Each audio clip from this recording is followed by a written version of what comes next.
Salut à toi, on se retrouve dans cette vidéo pour voir ensemble si le soja est féminisant.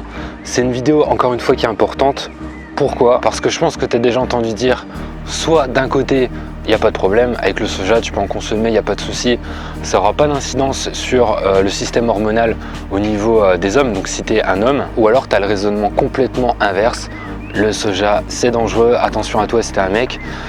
Tu vas tellement consommer d'œstrogènes qu'au bout d'un moment tu vas être obligé de franchir la porte d'Etam, un magasin de lingerie, tellement tu vas choper des tchouches. Je vais te partager ce que j'ai vu dans une autre vidéo de Derek Simnett, donc qui est un nutritionniste et en même temps qui est passionné de musculation, qui fait du street workout. Tu en as peut-être déjà entendu parler. Et il y a 3 études qui ont été mentionnées dans une de ces vidéos qui sont super pertinentes. Donc cette vidéo c'est plus une traduction de sa propre vidéo, mais c'est tellement intéressant, tellement pertinent que je tenais vraiment à te partager ça. Donc on va aller à l'essentiel dans cette vidéo.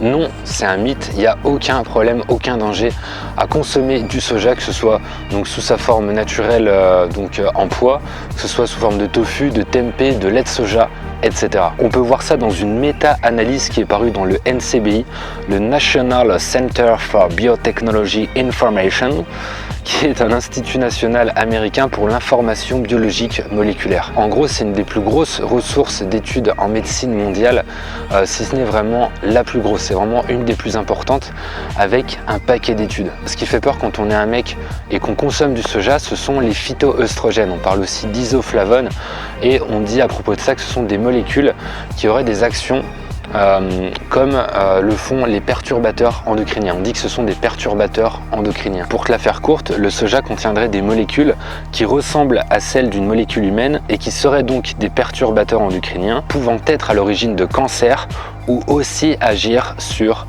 la fertilité. Donc forcément quand on voit ça, on se dit c'est mort, hein, je vais arrêter de consommer du soja, ou du moins je vais en consommer le moins possible parce que j'ai pas envie de me retrouver avec un 85D. Donc on va se pencher sur cette méta-analyse qui est un regroupement d'études, donc ce qui fait que c'est vraiment beaucoup plus pertinent, beaucoup plus intéressant, beaucoup plus complet qu'une simple étude. D'ailleurs je te mettrai le lien en description pour que tu puisses voir tout ça. On a voulu voir ici si les isoflavones ont des effets indésirables chez les hormones masculines sur la base d'une consommation de produits à base de soja, de protéines de soja isolées ou d'extraits d'isoflavones. Le résultat c'est quoi? Aucun effet significatif de l'apport en soja sous toutes ses formes sur les hormones masculines. Il y a une autre méta-analyse qui arrive aux mêmes conclusions, je te mets aussi le lien en description. On est toujours sur le même objectif, donc savoir si le soja influence de façon négative les hormones masculines. Alors je vais te lire directement le résultat.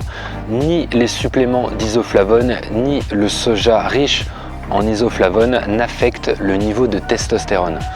De même, il n'y a pratiquement aucune preuve de 9 études cliniques identifiées que l'exposition aux isoflavones affecte les taux d'œstrogènes circulant chez l'homme. Les preuves cliniques indiquent également que les isoflavones n'ont aucun effet sur le sperme. On nous dit également que les expérimentations qui ont été réalisées sur les rongeurs et montrant un dysfonctionnement érectile ne s'appliquent pas aux hommes, car le métabolisme des isoflavones est différent entre les hommes et les rongeurs, en plus du fait qu'on a appliqué de très fortes doses d'isoflavones aux rongeurs. Donc en clair, au calme, pas de problème.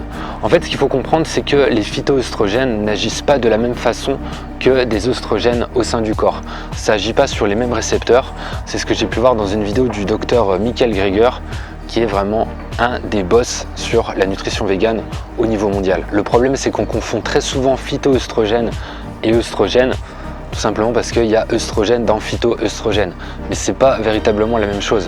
Donc c'est ça vraiment qu'il faut retenir, c'est un amalgame qu'on fait la plupart du temps, alors qu'au final ça n'a pas vraiment les mêmes actions dans le corps, ça n'agit pas de la même manière. Après personnellement c'est pas pour ça que je vais consommer 1 tonne de soja par jour, hein, c'est pas ce que je suis en train de te dire, mais c'est simplement essayer de te faire comprendre que ça sert à rien de flipper comme ça, d'avoir peur. C'est pas du tout un souci, tu peux consommer du soja comme ça de façon quotidienne sans avoir de soucis au niveau hormonal si t'es un mec. Il n'y a vraiment aucun souci, c'est pas quelque chose qui va te faire pousser des seins, qui va te faire avoir une voix féminine. Il n'y a pas de problème par rapport à tout ça. Il faut juste essayer de garder du recul et arrêter de croire les personnes qui se basent sur on sait pas quoi, simplement sur des mythes, sur des légendes, alors qu'au final la réalité est totalement différente. D'ailleurs ça peut être super intéressant à voir aussi, donc c'est toujours dans la vidéo de Derek Simnett, c'est que ce serait plutôt le lait qui aurait tendance à féminiser les hommes. Et ça, c'est juste quelque chose d'incroyable parce que il y a tellement de mecs qui font de la muscu, qui consomment du lait à outrance ou de la whey, etc. C'est un petit peu le même principe parce que la whey est produite à partir du lait, que ça peut être aussi également intéressant d'en parler. Il existe une étude parue toujours dans le NCBI où on a fait boire 600 ml de lait à un homme par jour et 500 ml de lait à une femme par jour. Donc un groupe d'hommes qui consommait 600 ml et un groupe de femmes qui consommait 500 ml. On a prélevé des échantillons donc d'urine, on a fait des échantillons d'urine avant et après la consommation de lait. Et là, boum, qu'est-ce qui s'est passé?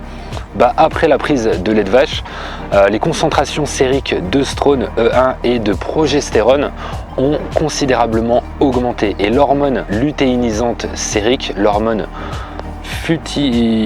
folliculo-stimulante, c'est pas facile à lire, et la testostérone ont considérablement diminué chez l'homme. Conclusion, les données actuelles sur les hommes et les enfants indiquent que les œstrogènes dans le lait ont été absorbés et qu'on a constaté une diminution de la sécrétion de testostérone. Donc en clair, si tu veux éviter de te féminiser, c'est pas le soja qui pose problème, mais c'est plutôt le lait de vache, étant donné que le lait de vache aura tendance à te faire diminuer tes taux de testostérone. La testostérone, je te le rappelle, c'est une des hormones les plus importantes chez l'homme, donc qui va être liée à la reproduction des organes génitaux, puis au niveau du sport, au niveau de la musculation, tout ça, ça va être la prise de force, la prise de masse musculaire.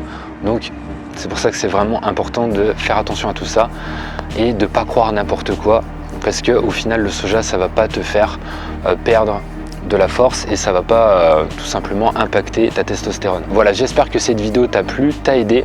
Si c'est le cas, n'hésite pas à la partager. Et pour aller plus loin, je te laisse rejoindre dès maintenant les mails privés Nutrition Sportive Vegan avec la formation vidéo offerte aussi pour bien démarrer, les conseils à appliquer. Ce sera le premier lien en description sous cette vidéo et la vignette qui va apparaître à l'écran. Entraîne-toi avec le cœur, mange avec le cœur.